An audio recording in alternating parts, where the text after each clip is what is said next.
चलिए फिर शुरू करते हैं।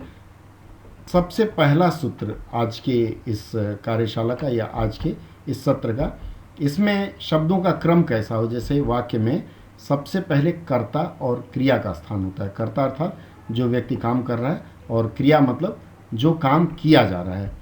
इसके बाद क्या होता है, अगर यह क्रम नहीं रहा, उसमें एक कर्म भी आ गया, तो कर्ता फिर कर्म फिर क्रिया। कर्ता अर्थात किसी वाक्य में जो काम कर रहा है वह एक व्यक्ति होगा, उसके अलावा कई कर्म हो सकते हैं। मैं उसका क्रम फिर बाद में बताऊंगा। तो कर्ता, कर्म और क्रिया। उदाहरण देख लेते हैं। उदाहरण में जैसे मैं कहूँ राम आम खाता है। राम आम खाता है, इसमें क्या है, राम करता है और आम कर्म है और खाना क्रिया है। ये तीनों हैं। या सिर्फ हम ऐसे कहें कि राम खाता है, या राजेश आता है, राजेश गाता है, तो एक कर्ता और उसके साथ में उसकी क्रिया है। इस तरह से वाक्य का गठन करते हैं।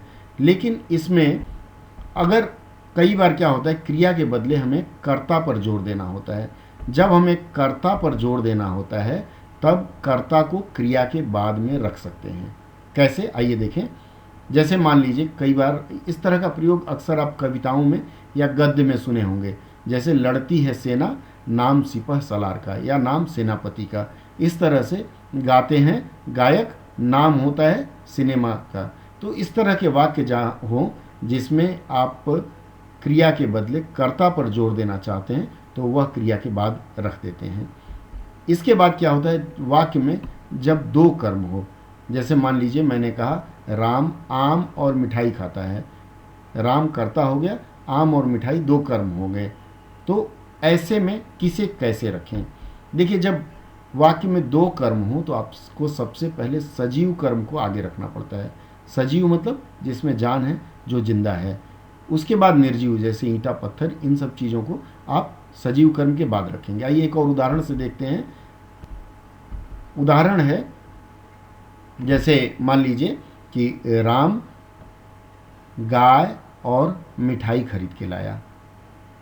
तो आप इस वाक्य को अगर ऐसे लिखते हैं, राम मिठाई और गाय खरीद के लाया, तो यह व्याकरण के अनुसार गलत है। तो आप हमेशा लिखेंगे पहले सजीव कर्म, उसके बाद निर्जीव कर्म। अब देखते हैं, वाक्य में जब दो कर्म हो तो एक और उदाहरण मैंने इसका दिया है। उदाहरण है जैसे नानू ने बिल्ली को दूध पिलाया। नानू ने बिल्ली को दूध पिलाया। यहाँ नानू कर्ता और बिल्ली सजीव कर्म है और दूध निर्जीव कर्म है। लेकिन इसके ठीक उलट, जब हमें